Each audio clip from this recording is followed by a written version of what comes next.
चलिए सीधा आपको लखनऊ लिए चलते हैं, जहां पर कार्य समिति की बैठक में आपको बता दें कि यहां पर तमाम नेताओं का आना शुरू हो चुका है और सीएम योगी आदित्यनाथ यहां पर पहुंच चुके हैं। तो ये बड़ी जानकारी और तस्वीरें आप तक सीधा वहां की हम पहुंचा रहे हैं।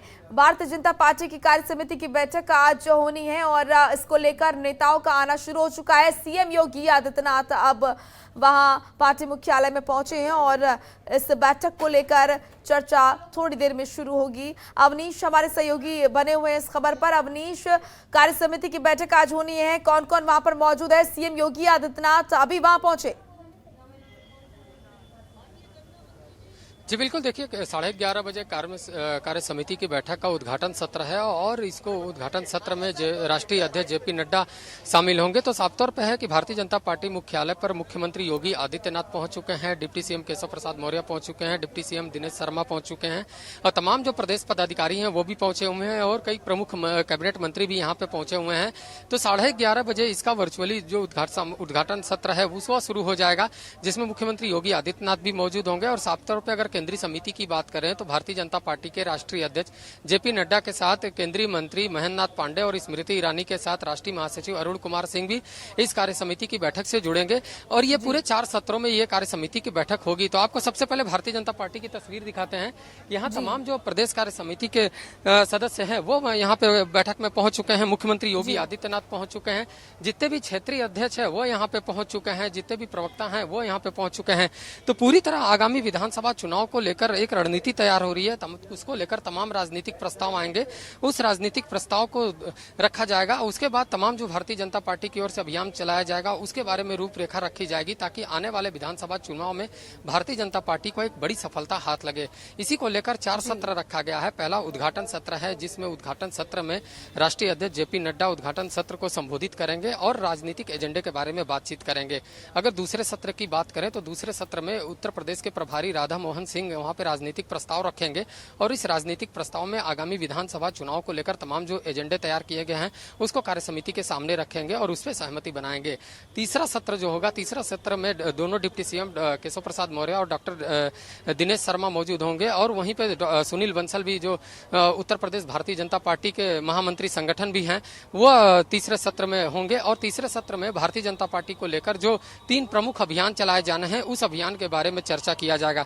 जो आखिरी सत्र होगा वो चौथा सत्र होगा, जिसमें मुख्यमंत्री योगी आदित्यनाथ कार्य समिति की सदस्यों के साथ संबोधित करेंगे। तो साफ तौर पे है कि जितने भी लखनऊ के कार्य समिति के सदस्य हैं वो भारतीय जनता पार्टी के मुख्यालय पे हैं, प्रदेश पदाधिकारी भारतीय जनता पार्टी के मुख्यालय पे हैं, कैबिनेट मंत्री हैं। लेकिन बाहर जो अन्य जनपदों के जो कार्य समिति के सदस्य हैं वो जिले में सामूहिक रूप से जिला मुख्यालय पे ही मौजूद होंगे, वहां पे वर्चुअली वो जुड़ेंगे और इस पूरे सत्र को देखेंगे और अपने विचार भी रखेंगे और यहाँ के विचार भी सुनेंगे।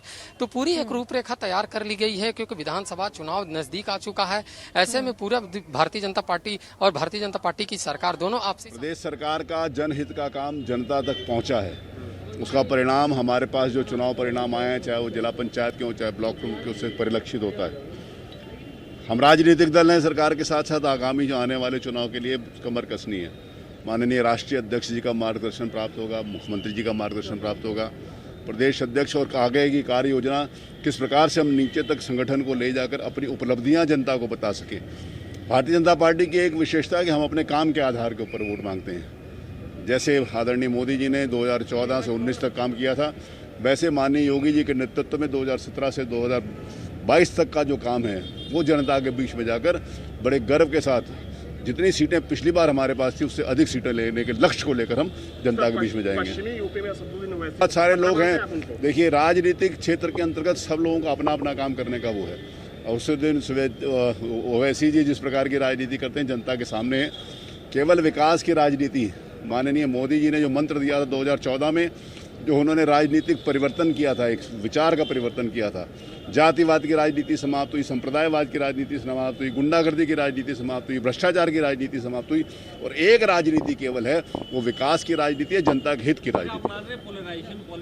किसी भी प्रकार का सारे लोग मिल जाएं तब भी भारतीय जनता पार्टी 300 से ज़्यादा सीटें जीतेगी। कोशिश कर रहे हैं मुस्लिम वोट बैंक, सब लोगों को अपना अपना कोशिश करने का अधिकार है, लेकिन हम 300 से ज़्यादा सीटें जीतेंगे। ठीक है सर। तो आपने सुना किस तरीके से भारतीय जनता पार्टी की क्या कुछ प्रयास रहने वाले हैं विधानसभा चुनाव को लेकर, रोड मैप क्या कुछ है ये बताया गया। हमारे सहयोगी अवनीश भी लगातार बने हुए हैं। क्या अवनीश, हम ये माने कि आज इस बैठक में 2022 का जो रोड मैप है वो फाइनल होगा?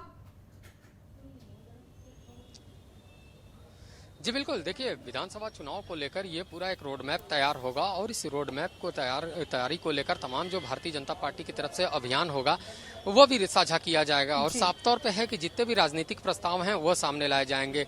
तो तमाम जो अटकलें लगाई जा रही हैं कि उत्तर प्रदेश के विधानसभा चुनाव में भारतीय जनता पार्टी काम के सहारे जनता के बीच जाएगी और हिंदुत्व भी एजेंडा होगा, यानी दो ऐसे एजेंडे हैं इनके पास जो इनके लिए रामबाण साबित होगा। साफ तौर पर है कि भाजपा का दावा है कि ये दोनों जो रामबाण है वो उनको फिर से उत्तर प्रदेश विधानसभा चुनाव में इनको जीत हासिल करवाएगी और इस बार 19 से ज्यादा सीटें आएंगी। तो साफ तौर पे है कि जितने भी जो विकास कार्य हैं योगी सरकार के उसका गिनाया जाएगा और साफ तौर पे जितने भी हिंदुत्व का एजेंडा है उसको रखा जाएगा सामने और साफ तौर पे है कि जितनी भी इनकी बूथ कमेटियां हैं, पन्ना प्रमुख है, उनको दुरुस्त करने का काम होगा।